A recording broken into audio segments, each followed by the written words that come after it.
Hello, my lovelies. Welcome back to the Geek Suite.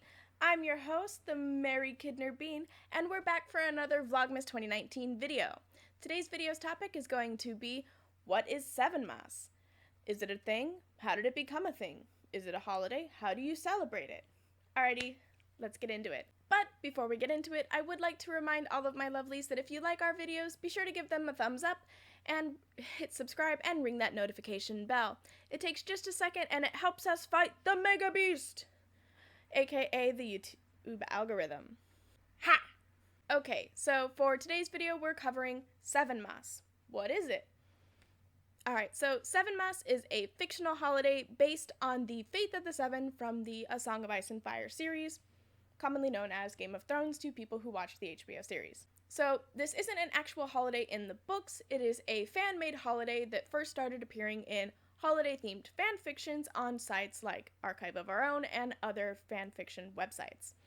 But this type of holiday and the lore around it became so popular that it became widespread across this type of fan fiction and then started permeating into the fan community, to the point where some of the more fervent fans began doing gift exchanges based on the Sevenmas holiday as it is accepted throughout the fandom.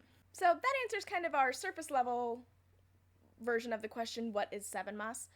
But what is Sevenmas, the holiday? How does it look when it's written out in these fanfictions?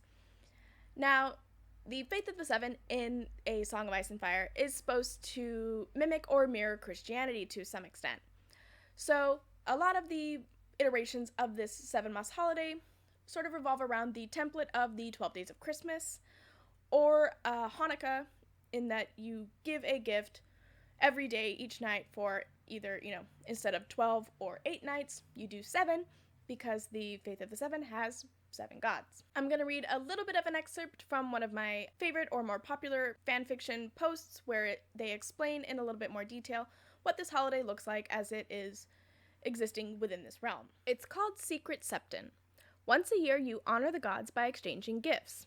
It started out as small things, something you could carry with you as a reminder of the seven-sided god, but over time, it's evolved into something less holy. So right off the bat, we can see that this holiday, in that it was something supposed to be completely representative of the gods, has become a little more commercialized in the realm in which this fanfiction exists, not unlike the Christian Christmas.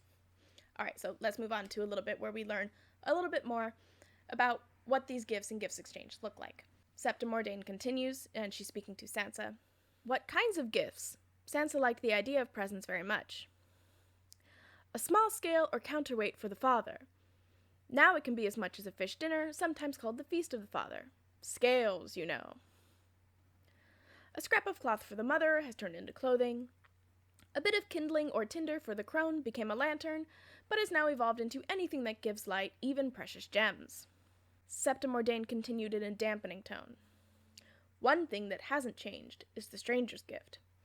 Usually a piece of fruit or food to keep the recipient healthy and delay her meeting with the stranger. It's a reminder of one's mortality. So here we can see that the gifts that were traditionally exchanged during this holiday, even as it became more commercialized within the realm of this fanfiction, that they're all supposed to be representative of one of the 7 gods depending on their given day. So the father is representative of judgment, so it's something to do with scales, typically weighing the scales of justice.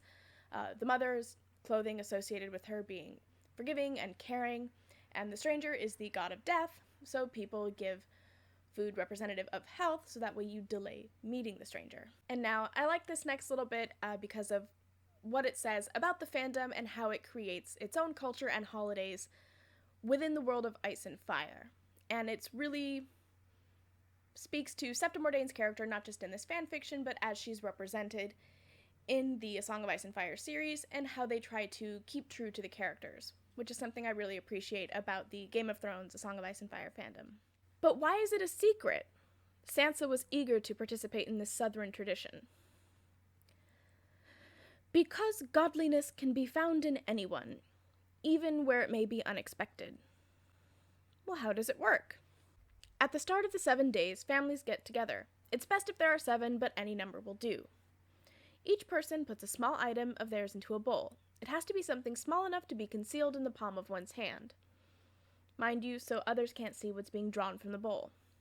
You become the secret septon, or septa, for that person, and your task is to select 7 small gifts, each representing one aspect of the faith, to remind the recipient of the God's graciousness and power. These gifts were meant originally to humble and inspire, but, as I said, Sansa, that was the old way. And so here we can see that the concept of secret septon, which is supposed to mirror Secret Santa, takes on a more religious role within this realm. So instead of Secret Santa being a fun and quirky holiday tradition, in the Faith of the Seven, it's rooted in the fact that godliness can come from anyone. Now, there are other iterations of this Sevenmas in which each day is, again, still representative of one of the Faith of the Seven, but sometimes you get more of this carnival vibe, or like each day is sort of like a mini modern day holiday that's been retrofitted to fit the Game of Thrones realm. So you'll get like Maiden's Day being something similar to Valentine's Day, or the Day of the Stranger being something similar to Dia de Muertos or Halloween.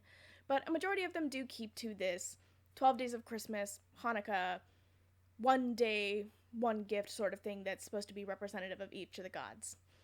And this is just something that I thought was really cool, and it's something I love when fandoms create their own culture and fun fan-based customs. It really creates a sense of community, and it brings these worlds to life in ways that maybe the authors didn't even think possible. And it just really shows the creativity of the human spirit, and it's something that I just really enjoy finding as I delve into these, different fandoms and shows and books and things that I enjoy, and so finding other people who enjoy them to that level, to that Geek Suite tier, really warms my heart, and it gives me the spirit of the season.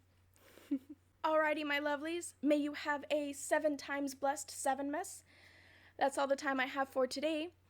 Be sure to come back tomorrow where we have another Vlogmas 2019 video. And again, just a reminder that we are still having our Vlogmas 2019 Patreon special, where any of my lovelies who sign up for our Patreon page between now and December 20th, in addition to receiving all of the patron benefits such as early access to videos, uncensored and bonus content, and access to the Discord server if you reach that upper level tiers, you will get a handwritten Christmas card or holiday card of your choosing from me, the Kidner Bean. But if you decide that you don't want to spend your extra holiday cash on our Patreon page, I completely understand. Definitely spend it on your friends and loved ones, or keep it for yourself. But go ahead and give this page a thumbs up, like and subscribe, and go ahead and give it a share so we can spread the Geek Suite love to other followers and viewers on the YouTube sphere. Once again, my lovelies, thank you so much for watching, and I will see you all tomorrow. Mwah!